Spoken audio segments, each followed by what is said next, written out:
요즘에는 과학이 이렇게 발달돼서 이 꽃들도 정말 프레시한 거, 그 아티피셜로 플라스틱으로 만든 거 말고요. 정말 프레시한 생화를 그 과학으로 만들어낸답니다. 그래서 꽃잎을 파랗게 물들려면은 파란 물감을 칠할 수 있는 그 기계를 통해서 만들어내고, 그래서 이 사람이 만들어내는 생화도 굉장히 자연적으로 만들어내는 꽃들과 아무 차이가 없다는 거예요. 꽃도 색상도 그렇고 모양도 그렇고 너무 좋다는 겁니다. 그만큼 이 과학이라는 것들이 많이 발전해 있다는 겁니다. 그런데 자연적으로 성장하고 만들어진 꽃과 사람의 기술을 통해서 만들어진 생화 속에는 이 두 개에는 큰 차이가 있습니다. 그게 뭐냐면 자연적으로 만드는 생화는 향기가 있습니다. 그러나 사람이 과학의 능력으로 만들어낸 생화는 모양은 다 똑같다 그래도, 색깔이 다 똑같다 그래도 거기는 향기가 없습니다. 그걸 통해서 진짜 꽃과 만들어진 꽃들의 큰 차이점들이, 분기점이 생긴다는 겁니다. 여러분, 신앙에도 향기가 있다는 거 아십니까? 성도의 삶에도 향기가 있다는 걸 아십니까? 믿음에도 향기가 있습니다. 우리가 그 성도의 향기가 무엇이냐라고 하는 거죠. 성도는 어떤 향들을 갖고 있을까? 어떤 프레그런스를 갖고 있을까? 성도 안에는 믿음이 있는데 그 믿음은 어떤 냄새를 만들어내는 것인가? 그 성도의 향기는 어떤 것으로 그 안에 향기가 있는지를 알 수 있냐면은 감사의 마음입니다. 이 감사는 선택이 될 수가 없어요. 그리고 진짜 신앙과 정말 만들어낸 꽃과 진짜 꽃 사이에 향기가 있고 없는 것처럼 우리의 신앙이 그리스도 안에 잘 뿌리를 내렸다면은 우리 안에 나와야 될 향기가 뭐냐면 감사라는 겁니다. 여러분 믿으십니까? 감사의 향기가 있을 때 주변이 어떻게 하죠? 행복합니다. 불평과 원망과 부정적인 것들과 맨날 네거티브한 얘기만 하는 사람들 주변에는 향내가 나지 않습니다. 보이진 않지만, 만질 수는 없지만 거기는 악취가 날 수가 있겠죠. 그러나 그리스도의 믿음으로 견고하게 자리 잡힌 믿음에는 감사의 향기가 퍼져나간다는 거예요. 우리가 이거를 골로새서 2장 7절에 한번 가서 보시기 바랍니다.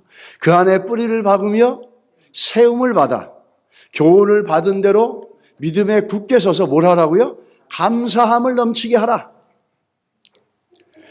이 우리의 신앙이 뿌리가 견고하고 우리가 성경의 말씀대로 배운 것을 견고하게 믿고 있다면 나올 수 있는 열매가 뭐냐면 감사라고 하는 향내라는 거예요.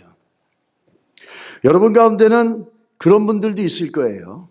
우리 어떤 문제가 있고 상황이 되면은 늘 감사함으로 보고 하나님이 합력하여 선을 이루실 거라는 그런 믿음으로 보는 분들이 있을 겁니다. 그런 분들 옆에서 있으면은 그분들과 교제하고 그런 분들과 대화하면은 내 속에도 뭐가 오죠? 감사의 향기가 나를 적신다는 겁니다. 이 농부와 땅들은 한 해를 열심히 일하면서 수확으로 내는 결실들이 곡식이고 과일일 수 있습니다. 성도의 신앙의 결실이라고 할 수 있고 우리의 신앙이 어디에 뿌리를 받고 있고 우리 안에 무엇이 있는지를 갖다가 보여주는 중요한 결실과 수확과 그 냄새는 뭐냐면 감사하는 마음이라는 거예요. 감사하는 생각이고 감사하는 언어라는 겁니다. 이 감사의 말들은 우리에게 굉장히 큰 도전을 줍니다. 뿌리가 깊으면 깊을수록 감사의 향기는 더 진하게 드러나게 되고 펼쳐져 나가는 겁니다. 여러분 하나를 한번 돌아보시기 바랍니다. 상투적인 추수감사절이 아니라 정말 예수 그리스도 안에서 예수 그리스도 때문에 얼마나 감사하고 살았을까? 다른 어떤 게 아니라 내 은행에 잔액이 많아서가 아니라 내가 인생을 좀 잘 살고 있다는 자기도취가 아니라 내 안에 있는 예수께 얼마나 뿌리를 깊이 내렸고 그 가르침의 말씀대로 믿음이 얼마나 견고하게 서 있는지를 볼 수 있는 건 뭐죠? 내 입술에서 나오는 언어입니다. 그게 뭐죠? 감사의 언어가 되어야 된다는. 이 한 해를 돌아보면서 우리가 가장 감사해야 될 건 뭐냐면은, 마무리할 거는 내가 그리스도에게 뿌리를 내리고 있고 그리스도가 내 안에 있다라는 게 무엇보다도 감사해야 될 것이고, 그런 신앙들은 끊임없이 입술로서 향기를 품어냅니다. 좋은 냄새, 사람들의 마음을 편안하게 만들고 사람들의 몸과 생각들이 그 향내에 적셔 들어가게끔 만들어주는 일들이 이 감사라는 거예요. 믿음에는 향기가 있습니다. 여러분, 한 해 동안 어떤 향기를 내셨습니까? 감사의 향기를 내셨습니까? 그래서 내 주변에 있는 사람들이 나를 만나면 그 향기에 도취돼서 얘기하고 싶고 함께하고 싶었습니까? 우리가 한 해를 좀 돌아보면서 나는 어떤 향내를 내고 한 해를 했는지를 살펴보시기 바랍니다. 성경에 보면은 농축되어서 의도적으로 이 감사를 풍요롭게 제도적으로 의도적으로 우리에게 요구하는 절기가 있어요. 그 절기가 뭐냐면 맥추절입니다. 맥추절을 갖다가 일반적으로 초실절, 칠칠절과 동일하게 연깁니다. 맥추절과 오순절은 같은 절기입니다. 이 맥추절에 사도행전 2장에 성령이 임하셨고 모세는 시내산에서 하나님의 율법의 말씀을 얻었습니다.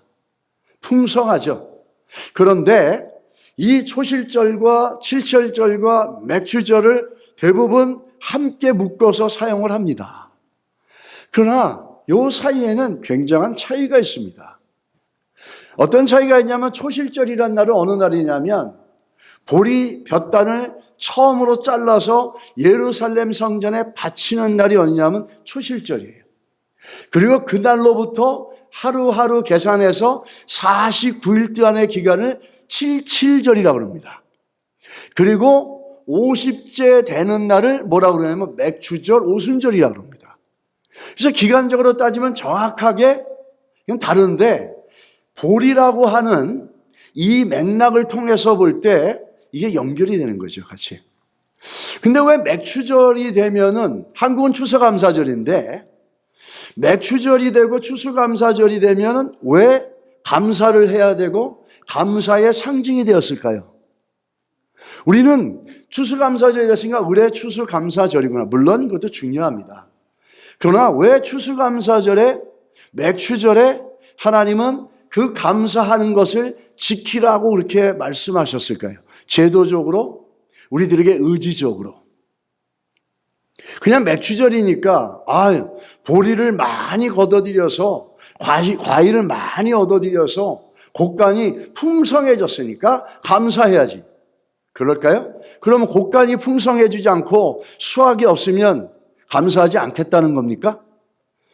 맥추절은 물론 우리가 많은 것들을 수확해내는 의미도 있지만 여기는 더 중요한 의미가 있어요. 제가 초조와 긴장의 시간이라 이렇게 여기다 기록을 해놨습니다. 맥추절에 감사하는 이유는 많은 것들을 수확해서 내 곡간이 가득 찼다라는 겁니다. 이게 아니라는 거예요. 물론 이럴 수 있어요, 결과적으로는. 그렇다면 반대로 내 은행에 돈이 많으면 감사하고, 일이 잘 되고 사업이 잘 돼서 돈을 많이 벌면 감사하고, 돈이 많이 못 벌리면 감사하지 않겠다고 되는 거 아닙니까? 수확을 많이 했기 때문에 감사하다라고 하는 감사라면, 수확을 못하면, 돈이 없으면 감사도 못하게 된다는 거 아니겠어요? 근본적으로 그런 게 아니라는 거죠, 맥추절은. 이 초실절에 처음으로 볏단을 잘라서, 볏단이 아니라 보리 볏단을 잘라가지고 예루살렘 성전에 가서 바칩니다. 그리고 나서 40일 동안을 갖다 셉니다. 근데 이 기간이 이스라엘 백성들이 1년 중에 가장 초조한 기간이에요. 마치 수능을 보고 나서 학생들이 수능 점수가 발표될 때까지 노심초사하면서 기다리는 것처럼 굉장히 초조한 시간이고 긴장의 시간입니다. 왜 그러냐면 요 기간에 자기들이 1년 동안 수고한 것과 앞으로도 미래가 먹고 살아야 될 모든 것들이 여기에 걸려있기 때문이에요. 그래서 이 49일을 긴장을 하면서 초조함 가운데 기다린다는 겁니다. 아, 이제 하루 지났구나. 이틀 지났구나. 3일 지났구나. 4일 지났구나. 그러면서 49일 되려면 46일이 남았네. 이렇게 긴장과 초조 속에서 49일을 보낸다는 거예요. 왜 그럴까요? 이 1년 중에 이 기간에는 이스라엘 풍토와 그 특징을 보게 되면 이 기간에는 어떤 일이 있냐면 보리라고 하는 보리 농작물이 익어가는 시간이고 동시에 이 시간에는 과일들이 익어가는 겁니다. 올리브, 석류, 대추, 야차 그런 것들이 함께 익어가는 시간들입니다. 이 시간에. 그런데 보리와 과일은 성격이 완전 다릅니다. 보리에게는 뭐가 필요하냐면 찬 게 필요하고 과일에게는 뭐가 필요하면 따뜻한 게 필요합니다. 그러다 보니까 보리 농사를 짓는 사람들은 찬바람이 불어라 이럴 거고 과일 농사를 짓는 사람은 따뜻한 바람이 불어라 이렇게 얘기할 겁니다. 찬바람은 북서풍이고 또 따뜻한 바람은 동남풍입니다. 마치 교회에 이런 거 같은 거예요. 어떤 성도는 우산 장사를 해요. 어떤 성도는 아이스크림 장사를 해. 비가 막 와. 그러면 우산 장사한테 가서는 아유 축하합니다. 많이 버세요 막 이러는데 아이스크림 장사는 공치고 있거든. 근데 어떤 날은 비가 안 오고 막 햇볕이 내리쬐는 거야. 그러면 아이스크림 장사는 너무 좋아해 성도는. 근데 우산 장사 성도는 어떡합니까? 너무 힘들어해.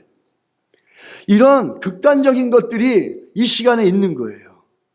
그래서 이 기간 속에는 두 바람이 불어와야 되는데 찬바람을 상징하는 북서풍과 따뜻한 바람을 상징하는 남동풍이 이 극단적인 두 바람이 함께 조화 있게 적절한 시간과 적절한 어떤 기간을 통해서 불어줘야만 이 두 가지가 아름답게 아주 풍성하게 결실이 될 수 있는 거예요.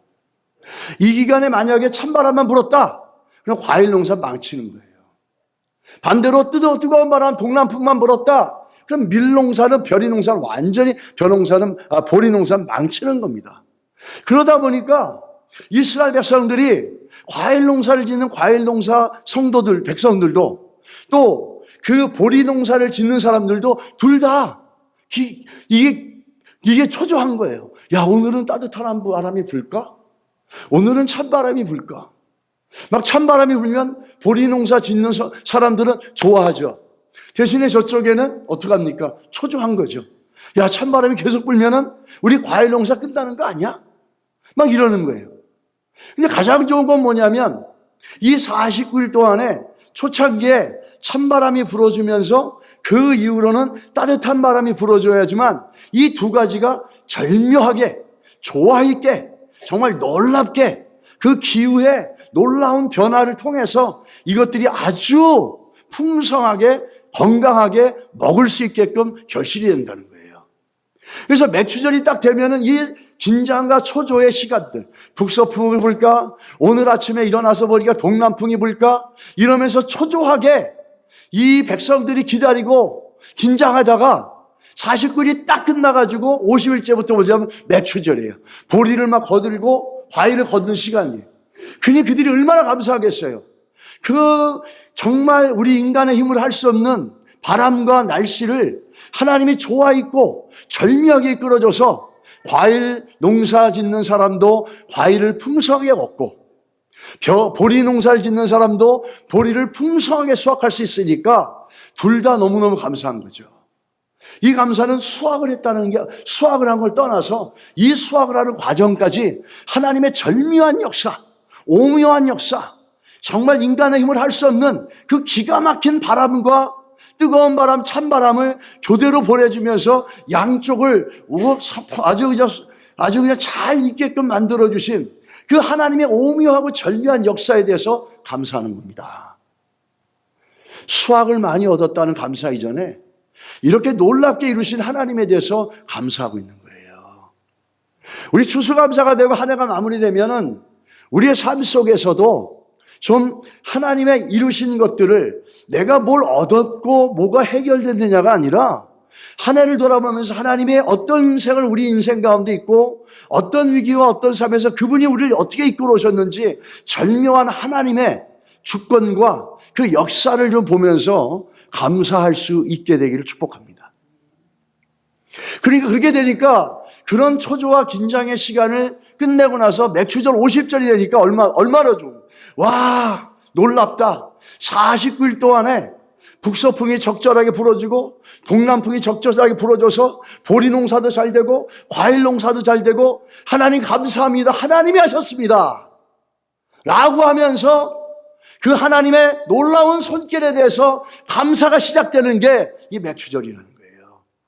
고간에 쌀이 많이 쌓이고 과일이 많이 쌓여서가 아니라 그 이전에 더 중요한 건 뭐죠? 이렇게 절묘하게 놀라운 역사를 이루신 분이 하나님이십니다 라고 하면서 하나님이 하셨습니다 라고 하는 것을 맥추절 50일째 돼서 이들은 감사하고 있다는 겁니다. 여러분 이 맥추절을 통해서 또 굉장히 재밌는 내용이 있어요.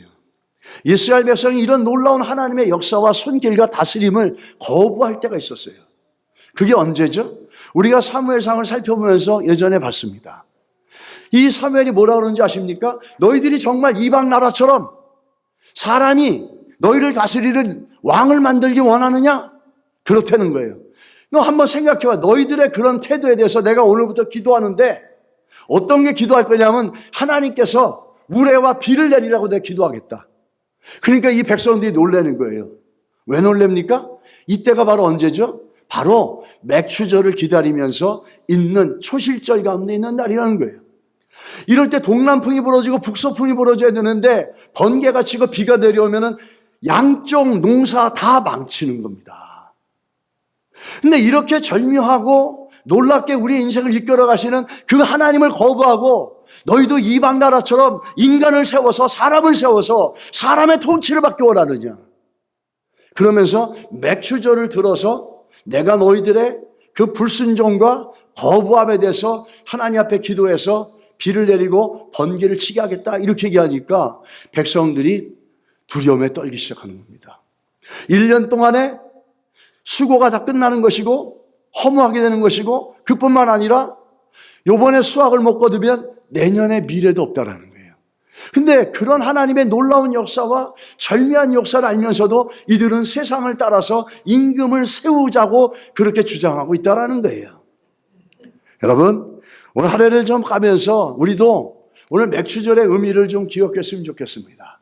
우리 인생을 오묘하고 절묘하게 때로는 북서풍을 때로는 동남풍을 불어서 과일도 있게 하시고 보리도 있게 하신 하나님의 그 절묘한 역사, 하나님이 주인 되어줘서 내 인생을 통치하고 다스렸던 그 선한 역사를 우리가 좀 기억하면서 그 분에게 그분이 우리의 주인 되심에 대해서 감사할 수 있게 되기를 예수 이름으로 축복합니다. 아멘이십니까? 네. 아멘을 좀 크게 하셔도 괜찮아요. 네. 그분이 우리의 주인 되셨다는 거예요. 그분이 다스리고 있다는 거예요. 그것이 맥추절을 시작하면서 드리는 감사의 시작이라는 거예요. 그분이 다스려 주셔서 이렇게 풍성해졌다라는 거예요. 그분이 다스려 주셔서 보리 농사도 과일 농사도 절묘하게 다 잘 됐다라는 거예요.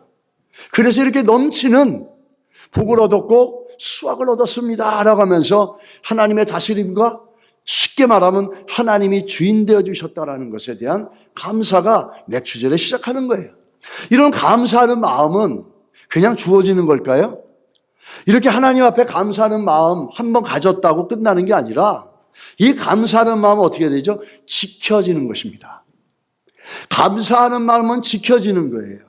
환경이 좀 잘 돼가지고 감사했다가 환경이 안 되면 감사하는 마음을 잃어버리는 게 아니라 하나님께서 주인 되심을 알고 그분이 이루실 것들을 경험한 감사하는 마음은 환경과 상황이 어떠든 간에 끊임없이 우리 안에 그 감사하는 마음을 지켜 나가야 된다는 겁니다.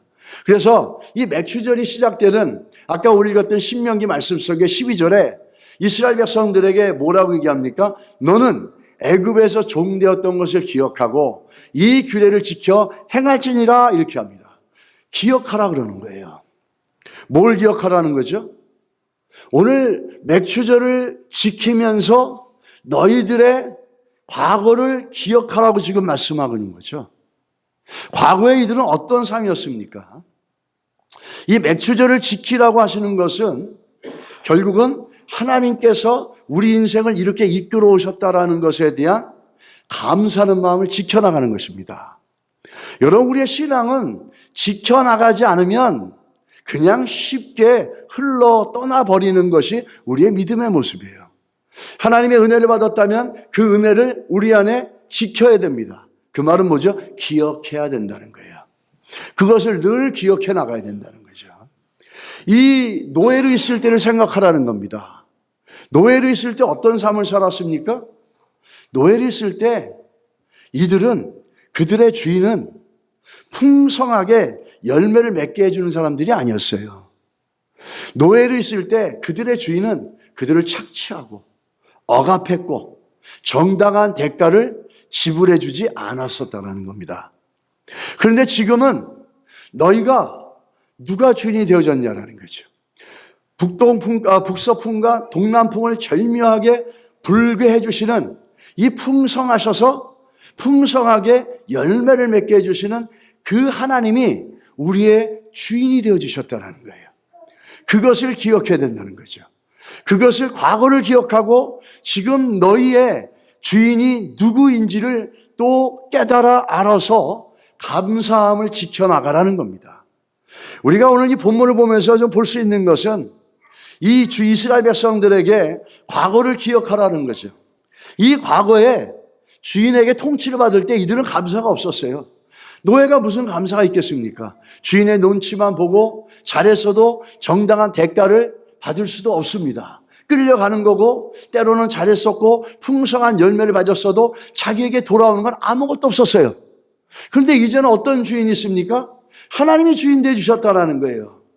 하나님이 주인 되어 주셔서 그들이 수고하지 않아도 동남풍을 불어주시고 더 북서풍을 불어서 보리농사도 과일농사도 풍성하게 만들어주시는 그 하나님, 그 하나님 이들에게 주인이 되어졌다는 겁니다. 우주 만물을 주관하시고 생사화복을 주관하고 우리의 인생의 미래를 이끌어 가시는 그 하나님이 주인 되셨다는 거예요. 우리는 기억할 것이 뭐냐면, 우리의 인생의 주인이 하나님이라는 믿음의 고백이 없으면 우리는 늘 불안할 것이고, 늘 초조할 것이고, 늘 긴장할 것이고, 더더욱이 감사는 없을 것입니다. 여러분 기억하십시오. 예수 그리스도 바깥에 있을 때 그 주인은, 사단은 우리를 착취하고 억압하고 죽이고 무너뜨렸습니다. 근데 예수 그리스도 안에서 우리의 주인 되신 하나님은 절묘하고 오묘하게 우리의 인생을 갖다 풍성하게 만들어 가시는 좋으신 하나님이시라는 거예요. 우리가 그 주인 되신 하나님을 알게 되면, 그것을 기억하게 되면 오늘도 우리는 감사할 수 있고, 상황이 어떠하든지 간에 그 하나님이 일하실 것들을 기억하면서 감사가 우리 안에 일어날 줄 믿습니다. 그 박헌성이란 분이 쓴 최고의 은혜라는 책에 보면 이런 이야기가 나옵니다. 여러분, 우리가 자랄 때 세계에서 제일 높은 빌딩이 뭐였습니까? 뉴욕의 엠파이어 스테이트 빌딩이었지 않습니까? 그 빌딩이 몇 층인지 여러분 아세요? 그 빌딩이 102층입니다. 왜 102층인 줄 아십니까? 메이플라워에 배를 타고 미국으로 이주해온 청교도인들의 숫자가 처음에 102명이었습니다. 그런데 그 102명이 왔지만은 결국에는 여러 가지 상황으로 인해서 44명만 남게 되어졌죠. 그것을 기억하려고 그렇게 102층으로 지었다는 겁니다. 이 메이플라워를 타고서 그 추위와 배고픔에 시달렸던 청교도인들이 이 땅에 와가지고 지속되는 흉년에도 낙심하지 않고 3년째 되는데 풍년이 찾아오기 시작한 거예요. 그런데 갑자기 일이 생겼습니다. 추수할 때가 됐는데 어디선지 몰라 사방에서 벌레들이 날려드는 거예요. 벌레들이 날아들으면서 그동안 정말 사람이 죽어가면서도 먹고 살고 미래를 위해서 씨를 뿌리고 수고했던 그 농작물들이 벌레에 의해 가지고 순식간에 없어지는 거예요. 그들은 절망했습니다. 이 아무리 벌레를 잡아도 소용이 없는 거예요. 그래서 그들은 끝내 모여서 한 자리에 모여 기도하기 시작했어요. 그러면서 그들이 깨달은 게 있었습니다. 그 깨달음을 갖다가 선포하고 모든 이들이 함께 회개하면서 밤새도록 기도한 거예요. 그 내용은 뭔지 아십니까? 하나님, 신앙의 자유를 찾아 이곳에 왔지만 하나님의 은혜를 기억하지 않고 살았던 저희를 용서해 주소서라고 한 겁니다. 자기가 신앙의 자유를 위해서 성경대로 신앙생활하고 성경대로 교회를 섬기려고 이 땅에 온 것이 퓨리탄들이 이 땅에 온 청교도가 이 땅에 온 목적이었어요. 그런데 그걸 위해서 왔는데 추위와 가난과 굶주림에 시달리다 보니까 여기까지 이끌어주신 하나님의 은혜를 잃어버린 거예요. 깨닫지 못했던 거예요. 기억하지 못했던 거예요. 그래서 그들은 벌레가 몰려들자 회개하기 시작합니다. 우리가 신앙의 자유를 위해서 하나님을 하나님답게 섬기려고 했는데 정말 우리의 신앙의 삶들을 말씀을 따라 살아가려고 했는데 우리가 교회를 성경대로 섬기려고 이 땅에 온갖 핍박을 받고 이 땅에 왔는데 우리가 그만 하나님의 은혜를 잊어버렸습니다. 우리를 그런 마음을 주고 이 땅까지 이끌어 오신 하나님의 은혜를 잃어버렸습니다. 그러면서 그들은 회개하기 시작했습니다. 밤새도록 회개하고 그 다음날 아침에 일어났는데 놀라운 기적이 일어난 거예요. 어디선가 모르게 참새떼가 하나둘씩 날아오더니 하늘을 새까맣게 덮어버리는 거예요. 참새떼들이. 그러더니 순식간에 이 참새떼들이 벌레를 다 모조리 먹어 치워버리는 겁니다. 그러므로 인해서 그들은 수고한 만큼의 풍작을 얻을 수가 있었어요. 그리고 그들은 이렇게 외칩니다. 우리는 하나님을 믿습니다. 우리는 하나님의 은혜를 기억하겠습니다. 그 일로 하나님께 드리는 감사가 부족했다는 걸 깨닫고 그동안 소홀히 여겼던 감사를 더 풍성하게 드리기로 결단하게 되어졌다는 겁니다. 여러분, 하나님이 우리의 주인 되시기 때문에 참새떼도 보내주시고 동남풍도 보내주시고 북서풍도 보내주시는 거예요. 하나님 우리의 주인 되신다라는 믿음의 고백이 없으면 우리는 하나님이 이런 신묘하고 또 오묘하고 절묘한 역사와 능력들을 기대하지 못합니다. 그러므로 감사가 나오지 않는다는 거예요. 여러분, 한 해 동안 어떻게 사셨습니까? 정말 감사의 향기를 내면서 하나님이 주인 되신 것 때문에 감사하며 사셨습니까? 그러면 반드시 그 주인 되신 하나님께서 참새떼를 불러주시고 북서풍을 보내주시고 동남풍을 보내셔서 신묘하고 절묘하고 오묘하게 우리의 인생을 이끌어 주실 줄 믿습니다. 아직도 해결되지 않은 문제가 있습니까? 하나님이 주인 되신다 그러면 자연의 이치도 이끌어 가시고 어디선가 모르게 참새떼도 불러주시는 그 하나님이 주인 되신다는 걸 믿는다면 여러분, 문제가 있어도 그분이 신묘하고 또 오묘하고 절묘하게 해결해 주실 거를 믿는 믿음의 모습이 있고 감사가 나온다는 거예요. 하나님이 주인 되어 주시는 것, 이것에 감사가 있다는 것, 너무너무 큰 축복이라는 거예요. 여러분, 주보를 읽어보시기 바랍니다. 우리가 범사에 감사하라고 주님 말씀하셨는데 왜 범사에 감사해야 되는지가 있습니다. 여러분, 하나님이 주인 되신다면 이 모든 범사에 하나님이 책임져 주신다는 겁니다. 우리는 이걸 보면서 또 한 가지, 오늘 10절에 가서 보시면 어떤 내용이 있습니까? 감사하는 마음은 표현되어져야 합니다. 10절에 내 하나님 여호와께서 내게 복을 주신 대로 내 힘을 헤아려 자원하는 예물을 드리고, 이렇게 얘기합니다. 하나님께 감사할 수 있는 마음이 되려면은 우리에게 어떤 신앙의 고백이 있어야 되냐면 내 하나님 여호와께서 내게 복을 주신 대로, 지금 무슨 말씀입니까? 하나님이 모든 걸 주셨습니다 라는 고백이 있어야 된다는 거예요. 내가 능력이 있어서 내가 이루었다고 생각하는 사람들은 절대로 자원하는 마음으로 힘을 다해서 하나님 앞에 드리지 않습니다. 하나님 앞에 드리지도 않고 나누지도 않습니다. 내가 가지고 있는 것이 하나님이 주셨다라는 믿음이 있을 때 우리는 하나님께 감사했을 뿐만 아니라 최선을 다해서 우리가 하나님 앞에 드릴 수 있습니다. 그래서 이 헌금의 문제는 성도들이 시험 드는 경우가 많고 헌금 문제 때문에 사람들이 교회를 떠나는 경우가 많고 헌금 문제라고 얘기는 못하지만 자존심 상해서 말은 못하지만 속으로는 그 헌금 문제 때문에 교회 나오고 싶어하지 않는 사람들도 많습니다. 그게 왜 그렇습니까? 이건 돈의 문제가 아니에요. 하나님이 주셨다라는 내 삶의 모든 것들이 하나님이 주셨다라는 그 믿음의 고백이 없기 때문에 인색할 수밖에 없고 아까울 수밖에 없고 시험 들 수밖에 없다라는 거예요. 그런데 하나님이 주셨기 때문에 자원함으로 힘써 하나님 앞에 드리는 사람들은 어떤 역사가 있습니까? 더 주시는 역사가 있다라는 거죠.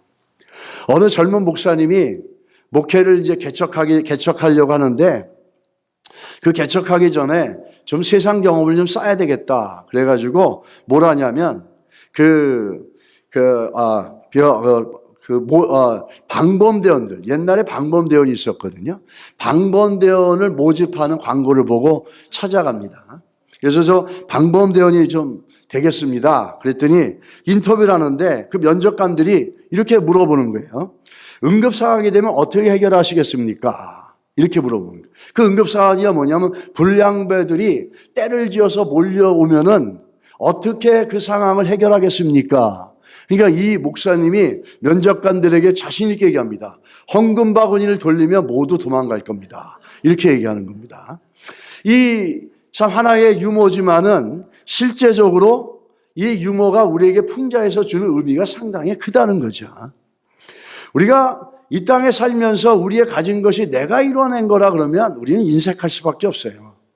하나님이 주셨다는 믿음이 있을 때 거기에 감사가 나오는 것이고 헌신이 나오는 것이고 자원하는 마음이 나오는 거고 최선을 다해서 하나님 앞에 드리는 겁니다.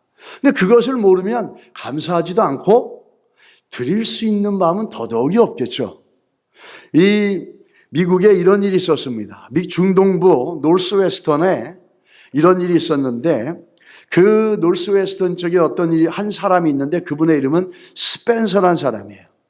이분이 굉장히 유명한 사람인데 왜 유명하냐면 1860년에 9월 폭풍우가 몰아친 어느 날 밤에 미시간호에서 여객선이 침몰하여서 287명이 사망하게 됐습니다.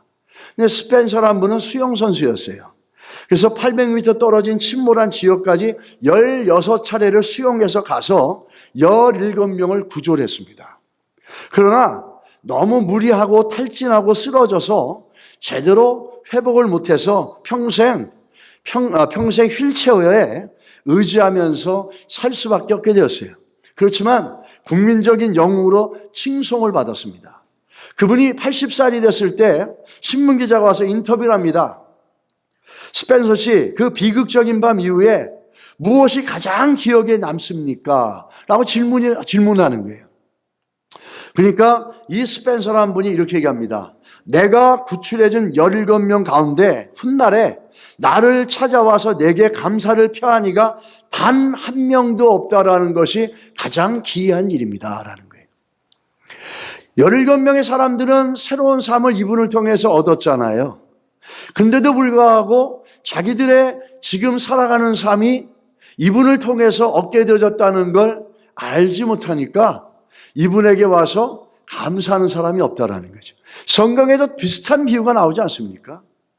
우리는 하나님이 주셨다는 걸 알면은 감사할 수 있고 드릴 수 있고 나눌 수 있다라는 거예요. 이 사람에게 어떤 은혜를 받으면 사람은 눈에 보이는 거니까 인사치레를 하죠. 내가 어떤 사람에게 도움을 받으면 그것을 기억합니다. 그리고 만날 때 감사하는 마음을 표하거나 감사하는 마음을 갖습니다. 그래야지 그렇지 않으면 그런 사람들은 인간관계 속에서 상당히 안 좋아지겠죠. 어떤 사람도 그런 사람 좋아하지 않죠. 내가 이렇게 베풀었는데 감사한다는 말 한마디 없다 그러면 인간관계는 어그러지게 말 것입니다. 그렇다면 하나님의 은혜를 받았다고 하면 그 은혜를 기억해야 되는 거예요. 그 기억을 못하니까 감사할 수 없고 하나님의 그 기억을 못하니까 감사하는 마음을 지켜나가지도 못하는 거예요. 그 기억을 못하니까 이 모든 것들이 하나님이 주셨다는 걸 모르는 거예요. 내 능력으로 내 힘으로 이뤘기 때문에 인색할 수밖에 없다는 거예요. 여러분, 이 추수감사절이 마무리됩니다. 여러분이 뭘 갖고 있든지 간에 이것이 하나님께로부터 왔다라는 감사가 있으시기를 주님의 이름으로 축복합니다. 우리의 건강, 우리의 시간, 우리의 자학, 우리의 재정, 능력, 이 모든 것들이 하나님으로부터 왔다라는 고백이 있을 때 정말 한 차원 다른 신앙의 고백을 갖게 되는 것입니다. 이 감사하지 못하는 것, 감사하지 못하는 마음, 결국은 하나님이 주셨다라는 것을 믿지 않기 때문이에요. 하나님이 주셨다라고 믿지 못하면 우리는 감사할 수 없어요. 헬렌 켈러는 여러분 잘 아시지만 삼중고의 장애인이었어요. 보지도 못했고 듣지도 못했고 말하지도 못했습니다. 이런 그분이 대학에 들어가서 우등생으로 졸업하고 많은 책을 저술했고 세계 곳곳을 다니면서 어려움에 처한 사람들에게 용기와 희망을 불어넣어줬습니다. 그분은 88세까지 장수했는데 노년에 한 신문기자가 물었습니다. 당신은 보통 사람들이 상상하기조차 어려운 고통 속에서 일평생을 살아왔습니다. 그것 때문에 하나님께 원망하신 적은 없습니까? 그때 헬렌 켈러는 단호하게 말합니다. 없습니다. 나는 하나님께서 내게 베풀어 주신 은혜를 생각하면서 감사하게도 시간이 부족한 사람입니다. 원망할 시간이 없습니다. 그러면서 그분이 죽을 때 남긴 말 있죠. 아, 참으로 나의 인생은 아름다웠다. 그게 마지막 유언이었어요. 여러분, 여기서 이분의 신앙 고백 속에서 우리가 범접할 수 없는 고백이 있죠. 아무리 어렵고 힘든 인생이라도 하나님이 주셨기 때문에 감사하고 있다는 거예요. 할렐루야. 우리가 범접할 수 없는 고백이 있다는 거죠. 우리는 잘 될 때만 감사하지, 이 잘되게 만드신 신묘막측하게 북서풍과 남도 동남풍을 불어서 우리 인생을 풍성하게 채우시는 그 하나님의 절묘한 손길, 하나님의 주인 되심, 이것에 대해서는 우리 감사를 잊을 때가 있어요. 마치 내 곳간에 은행의 밸런스가 풍성하면 하나님이 하셨습니다 감사하고, 일이 좀 안 돼가지고 뭔가 무너지면 하나님이 어디 있어, 하나님이 한 거야 만 거야. 우린 이런 신앙에서 좀 성장해 가야 될 줄 믿습니다. 헬렌 켈러는 자기의 삶이 어떠하든 간에 하나님이 주셨기 때문에 여기는 감사할 수밖에 없고 그 은혜를 찬양할 수밖에 없고 원망할 시간이 없다라는 거예요. 그러면서 떠나면서 마지막 날, 아, 나의 인생은 아름다웠다라는 고백이죠. 이게 상식적으로, 인간적으로 그렇게 느낄 수 있겠습니까? 그 안에 하나님이 주인 되시는 믿음이 있었기 때문에 그는 그 인생이 아름다울 수 있었고 감사할 수 있었다는 거예요. 우리는 마지막으로 욥의 고백을 보게 되면은 주시니도 여호와시요 거두시니도 여호와시니 여호와 이름이 찬송을 받을지라. 여기서 얘기하는 게 뭐죠? 내 인생의 주인이 하나님이시라는 거예요. 그냥 내 생명을 주신 분도 하나님이시고 그걸 거저가시는 분도 하나님의 주인의 뜻대로 하는데 내가 거기서 뭘 원망하겠냐? 오히려 감사하고 찬송할 뿐이다라고 욥의 고백이 나온다는 거죠. 하나님이 주인 되시는 삶은 감사가 일어납니다. 그리고 마지막에 세 번째 보시면 감사는 어떻게 하는 것인가? 함께 좀 읽어주시기 바랍니다. 감사는 함께 하는 것입니다. 감사를 하는데 매추절 마지막에 무슨 일이 있냐면요, 11절에 이렇게 얘기합니다. 하나님이 너는 너와 내 자녀와 노비와 내 순정 중에 있는 레위인과 너희 중에 있는 객과 고아와 과부가 함께 내 하나님 여호와께서 자기의 이름을 두시려고 택하신 곳에서 내 하나님 여호와 앞에 즐거워할지니라. 감사는 오늘 어떻게 합니까? 하나님께서 얘들아, 너희들이 지금 가진 것들 내가 너희들에게 줬고 너희들의 삶의 주인이 되어줘서 내가 너희들에게 모든 걸 준 것을 믿는다면 이 제도 속에서, 삶 속에서 아무것도 할 수 없는 사람들, 그런 사람들. 그래서 감사는 두 사람과 함께 해야 돼요. 두 대상과. 첫 번째는 어떤 대상인 줄 아십니까? 오늘 본문에 보면 이런 얘기가 있어요. 굉장히 중요한 얘기입니다. 내 하나님 여호와께서 자기의 이름을 두시려고 택하신 곳에서. 구약에서는 성전에 왜 중요하냐면 거기에 여호와의 이름이 있다고 믿었어요. 그래서 성전을 향해서 사람들이 기도했던 겁니다. 근데 신약에 와서는 어떤 거죠? 성령으로 이제는 그 예수의 이름이 우리 안에 거해서 우리가 성전이 되어진 거예요. 근데 감사라는데 함께 하는 겁니다. 혼자 하는 게 아니에요. 함께 하는 게 감사해요. 첫 번째는 뭐죠? 우리 하나님의 이름을 두시려고 택하신 곳에 이 하나님의 이름을 준다는 것, 어떤 의미가 있어요? 쉽게 말하면 이런 겁니다. 제 딸이 차를 사려고 그러는데 크레딧이 부족해서 차를 못 사요.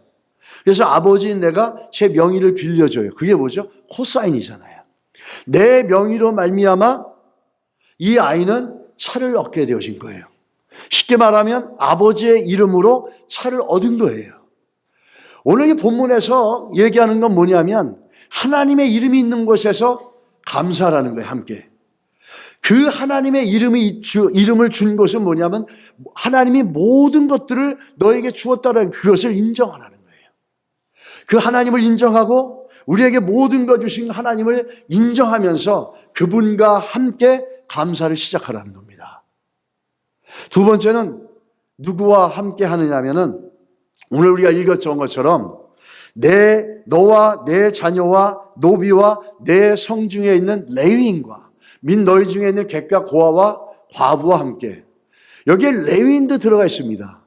레위인들은 제사장이에요. 그렇지만 저들은 기업이 없어요. 하나님의 기업이에요. 저들은 땅이 없어요. 땅을 분배받지 못했어요. 아무것도 없어요. 그래서 사회적 약자, 경제적 약자로 성경은 얘기하고 있어요. 그래서 자녀들, 너와 내 자녀와 노비, 가족들과 노비들, 아무런 그 권력도 힘도 없는 사람들이죠. 그리고 성중에 있는 레위, 고아와 과부들을 다 불러서 지나가는 나그네를 불러서 그들에게 너희가 받은 하나님의 은혜를 나누면서 함께 기뻐하라는 겁니다. 함께 감사하라는 거예요. 그래서 감사는 혼자 하는 게 아닙니다. 첫째 감사는 하나님의 이름을 인정하는 겁니다. 둘째는 어떻게 하죠? 가난하고 힘없는 이들에게 우리의 것을 나눠주는 거예요. 거기에 레위인도 있어요. 레위인도 있으니까 목사님이라고 생각이 될 수도 있는데 뭐 그럴 수도 있어요. 이런 약하고 어려운 이들에게 제도적으로 아무런 힘이 없는 이들에게 그들에게 하나님 주신 은혜를 나누어서 복을 나눠서 그들이 너희들에게 주신 하나님의 은혜를 함께 누리게 하라는 겁니다. 하나님으로부터 나오는 감사는 이기적인 감사가 아니에요. 나만 잘 먹고 내 가정만 잘 되고 내 교회만 잘 되고 우리만 잘 되고 이런 이기적인 이런 감사는 하나님이 주시는 감사가 아닙니다. 건강한 하나님을 인정하면서 나오는 믿음의 감사가 아니라는 거예요. 하나님으로부터 나오는 감사는 어떤 감사입니까? 이타적인 겁니다. 나만 먹고 나만 가지고 나만 즐기는 게 아니라 나누고 이웃에게 흘려보내는 것이 이 하나님으로부터 나오는 감사의 모습이라는 거예요. 오늘 우리 감사를 하는 걸 보면서 감사의 내용들을 보면서 우리의 감사는 어떤 감사인지를 보시기 바랍니다. 내가 좀 잘 돼서 기뻐하고 내가 원하는 것이 돼서 기뻐하고 이런 감사에서 한 발짝 더 나가서 나에게 주신 것을 없는 이들, 약한 이들에게 나눠주는 거죠. 먹다가 남은 걸 나눠주는 게 아니라 좋은 것들로 나눠주는 겁니다. 하나님이 주시는 감사는 내가 먹다가 못 쓰는 걸 나눠주는 게 이게 아니에요, 감사가. 내 힘 들이고 내 시간 들이고 내 물질 들여서 깨끗하게 사가지고 그걸 드리는 거예요. 제가 예전에 한국에 미국에 처음 와가지고 신학생 때 집에 아무것도 없는데 그 신학교에서 만난 한 전도사님이 어느 날 저희 집에 찾아왔어요. 그래서 찾아왔는데 뭘 이만한 박스를 하나 가져온 거예요. 그래서 이게 뭐예요? 그랬더니 50불인가 얼마를 주고 돈도 없는 분인데 아주 신품 마이크로웨이브를 사오신 거예요. 아니 전도사님 돈도 없는데 이런 걸 왜 사오세요? 누가 쓰던 거 주시든지 갖고 계신 거 주시면 되잖아요. 그랬더니 아니 유전사 우리가 누구를 섬기고 누구에게 나눠주는데 좋은 걸로 줘야지. 그게 하나님 마음이지 어떻게 쓰다 남은 걸 줘. 근데 그 말이 제 머리에 팍 꽂혔어요. 아 그렇지. 저게 그리스도인의 나눔이고 저게 그리스도인의 섬김이지. 먹다 남은 거 쓰레기 처리할 때 잔반 처리하기 싫어서 갖다 주는 그런 게 아니고 내가 쓰고 남은 게 정말 이제 나는 필요가 없으니까 나눠주는 게 아니라 그 사람이 필요한 것들을 가장 좋은 것들로 그들에게 채워주는 것. 이게 하나님이 주시는 감사의 모습이라는 거예요. 감사한다 하지만 이기적인 감사는 이런 나눔이 없어요. 여러분 정말 감사하면 나누시기 바랍니다. 나누시기 바랍니다. 정말 하나님이 주신 걸 믿고 하나님이 주인 되시고, 그렇다면은 그 감사는 이기적인 감사가 아니라 내 자녀, 내 것, 나만이 아니라 이걸 이웃과 나눠야 된다는 거예요.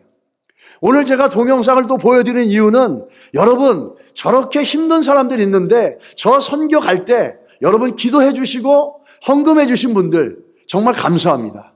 그러나 그렇지 않은 분들은 한번 돌이켜 보십시오. 나에게 주신 그 많은 것들을 가지고 있으면서도 하나님의 백성들이 이렇게 힘들고 어려울 때 그들을 위해서 기도 한마디, 물질 조금 나누지 못한다면 이 얼마나 인색한 감사고, 그 감사를 보면서 누가 하나님이 주신 감사라고 알 수가 있겠냐라는 거예요. 우리의 감사는 함께하는 감사입니다. 믿으십니까? 함께 해야 되는 감사예요. 여러분, 미국에 한때 유명했던 분이 있죠. 오프라 윈프리라는 분이 있습니다.